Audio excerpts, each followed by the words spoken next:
السلام عليكم، فيديو جديد وتجربة جديدة ومطعم زاكس. النهارده التجربة بتاعتنا ده الفيديو بتاعهم، والتجربة بتاعتنا النهارده وهي سندوتشات زاكس. جبت 5 أطعمة مختلفة، يلا ندوق الطعم ونحكم عليه مع بعض. وأول ساندوتش معانا النهارده ده بيبقى الباكنج بتاعهم بالمنظر ده. تعالوا نتعرف بقى على الساندوتش من جوه. الساندوتش عبارة عن شريحة روز بيف وقطعة الفرايد تشيكن وصوص وخيار وخس. بس هو ده كل المكون بتاع الساندوتش. يلا بقى نحكم وندوق ونحكم.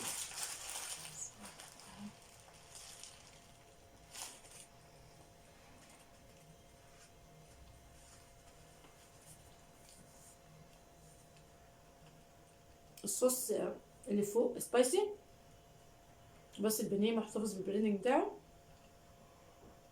بس طعمه حلو، طعمه جميل جدا وسبايسي. محبين سبايسي طبعا بيسألوك عايز الساندوتش سبايسي او لا، فانت بتجاوب.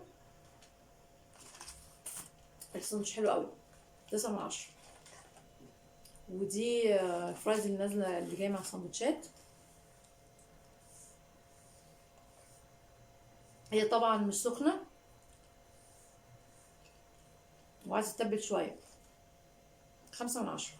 ونيجي بقى تاني ساندوتش هنا، وهو الفاير بيرد، مكون من قطعة من الزنجر اهي، وشريحة من ترك مدخن، وبرده صوص، بس صوص مش يعني مش سبايسي زي اللي فات، تقريبا صوص باربيكيو والخس، وصوص تاني تقريبا مايونيز. يلا نحكم وندوق.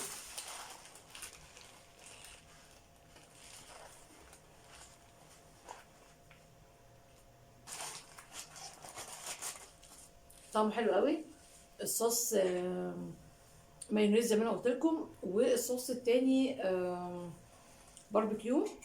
بس الحاجه المميزه ان الساندوتش محتفظ بالبريدنج حلو قوي وكريسبي كمان. يلا بينا على تالت ساندوتش.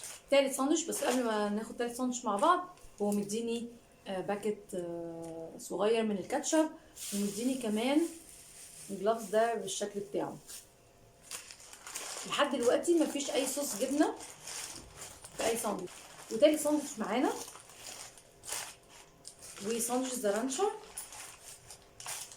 مكون من روز بيف برضو، وصوص تقريبا ده صوص تايجر بتاعهم هو السبايسي، وبرده صوص من تحت مايونيز وخيار مخلل وخس. يلا بقى ندوق.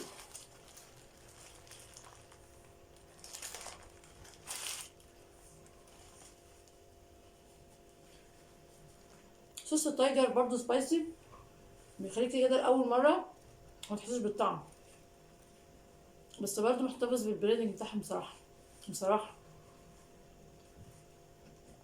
صوص التايجر طعمه حلو قوي، لا حلو جميل، عجبني جدا. وفي هاليبينو شويه، 8/10. ونيجي بقى الرابع ساندوتش. ده تقريبا عشان في عليه من فوق صوص الجبنه ده تقريبا اهو. ده كده ساندوتش التشيزي السوبريم. وده كده مكون من يعني هو صوص الجبنه تقريبا ده من فوق، وقطعه الزنجر وخس وصوص المايونيز. ما فيهوش حاجه غير كده. بس هو لو ده فعلا ساندوتش الجبنه يعني يبقى فقير قوي بصراحه.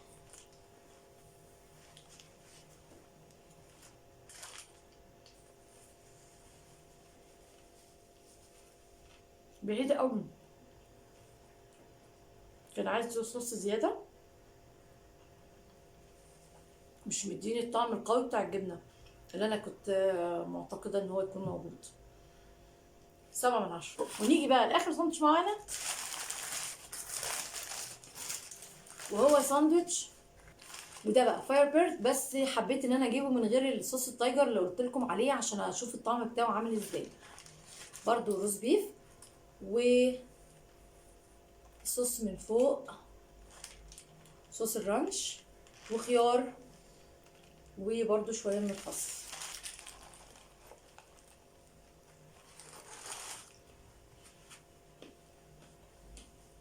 مم.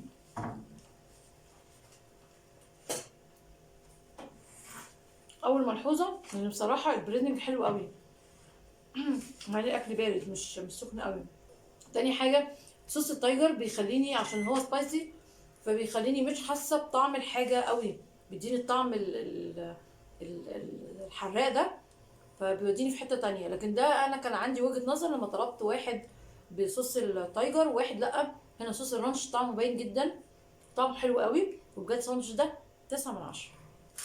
وبس خلاص، النهارده دي كانت تجربتنا مع بعض في 5 أطعمة من زاكس، وبجد طلع يعني مميز بجد وطعمه عجبني قوي.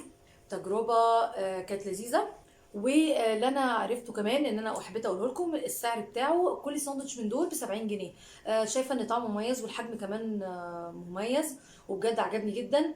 ويا رب اكون ضيف خفيف عليكم وتجربه جديده، وكل سنه وانتم طيبين والسلام عليكم.